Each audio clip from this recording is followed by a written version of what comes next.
Кийинки сөз депутат Акаев Жанарбек Кубанычевичте. Рахмат. Мен Илим Карапбековка суроом жок. Суроом Жапар Жекшеевке. Кече Сапар Исаков камакка алынды. Бул боюнча ал эми Социал-демократтар партиясынын төрагасынын орун басары да. Алардын дагы бул камакка алуу боюнча өзүнүн жүйөсү бар. Сөз бересиңерби аларга да? Сөз бериш керекпи? Сиздин пикириңиз кандай? Албетте, мен ойлойм, барлык тарапка тең сөз бирдей берилиш керек да. Кандай болгон күндө дагы эки тараптуу тең мындай бир окуя болуп аткандан кийин эки тарапка тең бирдей сөз бериш керек деп мен эсептейм да, ойлойм да. Мен ойлойм, Байкоочу Кеңештин баары эле колдойт бул позицияны деп. Мына Илим Майрамбековичтин көзүнчө айтып атам, ушу эске алып койсоңор деп. КТРге бир жумадан кийин мени негизсиз каралоо болуп атат деп Алмазбек Атамбаев кайрылса сөз бересиңерби? Байкоочу Кеңештин позициясы кандай? Алмазбек Шаршенович ал экс-президент, ал дагы Кыргызстандын жараны, ал дагы саясатчы, бир партиянын төрагасы болуп тургандан кийин эмне үчүн сөз бербеш керек деп ойлойм да. Мен оюмча баарына бирдей сөз бериш керек, барлык тарапка. Рахмат. Негизи Байкоочу Кеңештин миссиясы ушул да, калыстыкты, адилеттүүлүктү камсыздоо. Сиздер жаңы салт бейтарап медиа түптөгөнгө салым кошуп кетишиңер керек болчу. Байкоочу Кеңеш бул миссиясын мен оюмча аткара алган жок. Мына мен көбүңөрдү тааныйм, көбүңөр менен мамилем дагы бар. Бирок айтып коюшубуз керек да, мындай бейтарап медиа түптөгөнгө жанагы эми чарбалык маселе ал өзүнүзгө кете берет. Ал тиги чарбалык маселени Илим Карапбеков өзү сол колу менен жасап койду анчы. Ал бул жерде айтып отурушунун кереги жок. Мындай да кече Текебаевди жамандаса, бүгүн Атамбаевди, эртең Жээнбековди. Анан бүрсүгүнү дагы бир президент. Ушинтип кете берет да. Ошон үчүн Байкоочу Кеңештин миссиясы мындай калыстыкты, адилеттүүлүктү бир бейтарап жаңы бир салтты баштап кетсеңер жакшы болмок. Мен Байкоочу Кеңештин мүчөсү болсом, сыймыктан албайт элем.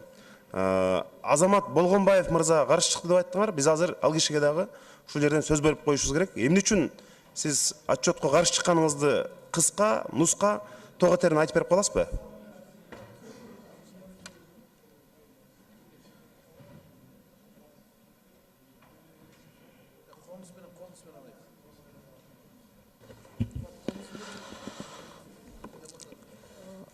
Отчетту дагы башка директордун отчетундагы саясий оюндар менен кабыл алганбыз. Биздин төрага отчетту үйдө отуруп эле телефон менен алып коелуу эртерээк Илим Майрамбековичтин отчетун кабыл алып берели деген далбасаны аракет кылган. Отчет боюнча каршы койгон негизги эки себебим бар. Бул 1,5 миллион долларга алынган ПТС отчетто көрсөтүлгөн эмес.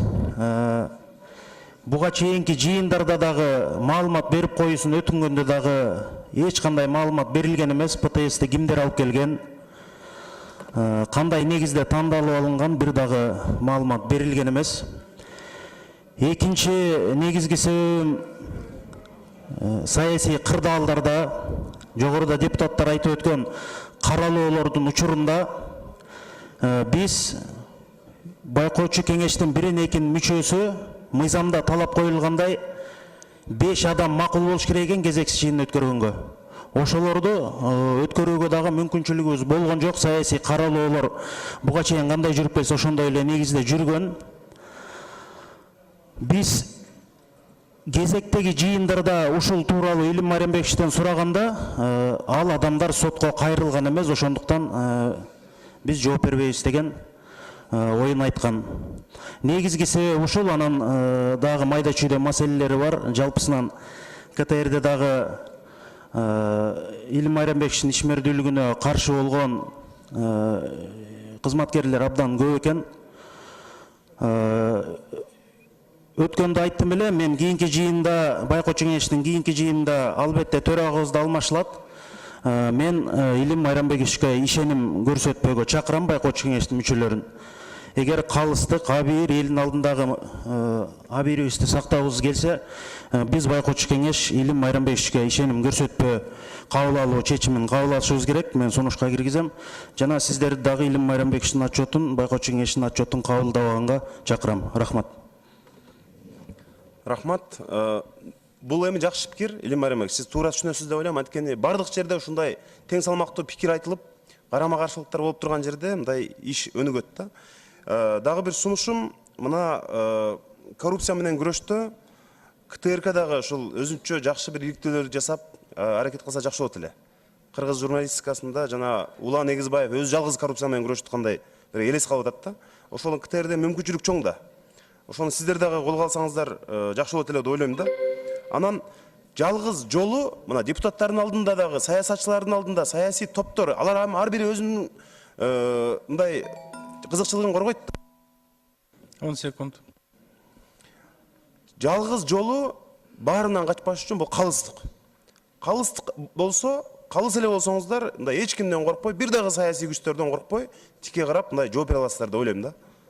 Рахмат. Анан партиялар өздүңөрдүн байкоочу кеңеш мүчөңөр бар да бул жакта, чакыртып алсаңар болот дагы, ордуна кааласаңар башкалар кылса болот. Мен эми фракция лидери эмесмин да. Бирок эми Рахмат.